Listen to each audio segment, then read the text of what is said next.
You are Locked On Cougs, your daily podcast on the Houston Cougars, part of the Locked On Podcast Network, your team every day. Park Rangers Locked On Coogs here. We mentioned keys to the game, and some of those involve players. I don't mean to say they don't involve players, right?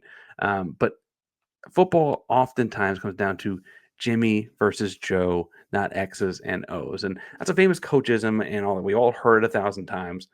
This particular Saturday, the number one matchup I've got my eye on, though, is going to be Carlos Allen versus the combination of Alex Deuce and Kayana DeCambra, the center guard combination at Arizona. Now, that's the most likely to me double team option Carlos Allen will face. I imagine Carlos Allen gets double teamed a lot in this game.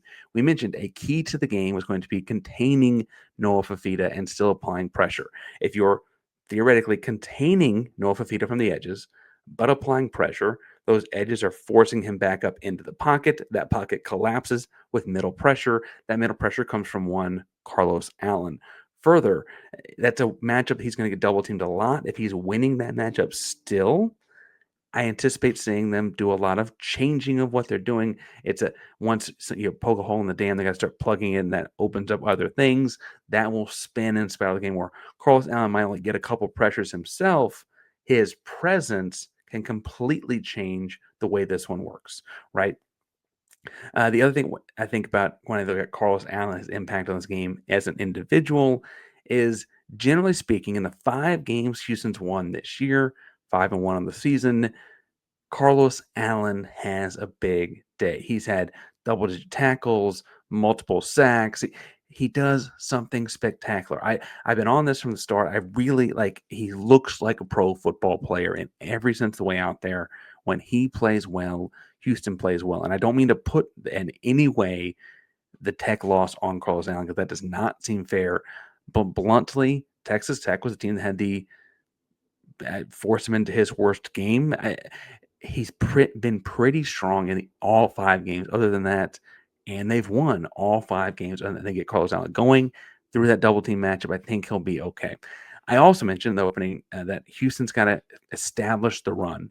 That's going to come down to the one-on-one matchup to me of Dean Connors versus Max Harris. Now, Max Harris is a good linebacker, 6 foot, 230 pounds.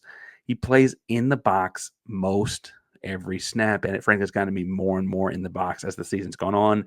That indicates that his trajectory is like an inside linebacker, and they've gotten away from getting him outside the box, right?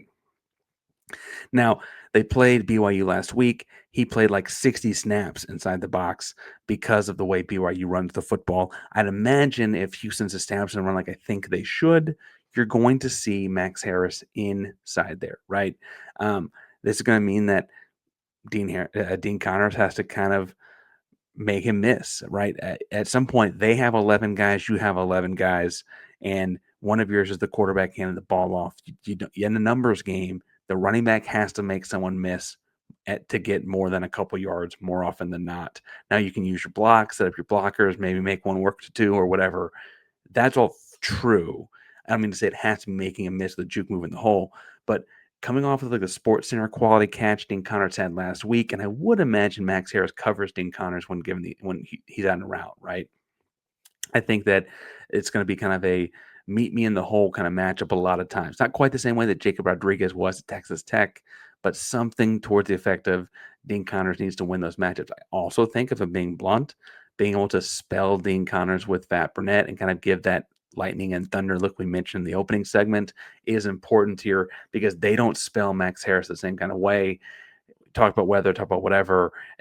That's going to be a lot more wear and tear on him than is the running backs. I also think that if you can, win that matchup, you talk about pulling more guys in the box. That's when you get the extra outside runs, kind of Wigman pulls the zone read kind of, or counter read kind of stuff that they run and can get outside because they've put more bodies in the box. Those kinds of things will happen after winning this matchup. The last matchup, this really changed in my notes as I was prepping for the episode. Wide receiver 2 needs to win the matchup versus corner 2, Michael Dansby. Now, Dansby is probably their worst of 4 cover guys. I do think Arizona's got 4 good cover guys. but I think he's the worst one of the four. And I would argue that the coverage unit in the back half of Arizona's defense is kind of their weakest of their like different levels of defense. And so that's kind of something, if Houston can exploit that, it's a big deal. I think Houston's got great receivers. They did find out, though, or we found out publicly on Wednesday night, that Stefan Boogie Johnson is listed as doubtful. It's not out. He's not out yet. He's listed as doubtful for homecoming this Saturday. And he had kind of been more or less wide receiver one, which was opening Amare Thomas up. We talked about earlier this week as wide receiver two because it's just only so many guys you can cover. Amare, I'm assuming, gets slotted over to wide receiver one in most concepts. And so now it's like a wide receiver two going to be Harvey Broussard, Koby Young, Mekhi Mews, whoever that person is. And got great options. There's no bad option in that, right? Whoever that person is, though, needs to win this matchup because it makes Arizona have to cover everything. I think Houston's going to win whoever they match up with Tanner Koziol, right? I think Houston's going to win whoever they match up with Amare Thomas. But if you can also win that third one, then they can't go bracket and double and cover Tanner Koziol. They can't go bracket and cover and double Amare Thomas, right? Suddenly they've got to actually spread out and play you evenly, zone man, whatever they want to do. And that's when you really see the advantages build up. Right now, it might only be like 2 Harvey Broussard catches or 2 Koby Young catches, right? That kind of force Arizona to play it more straight up.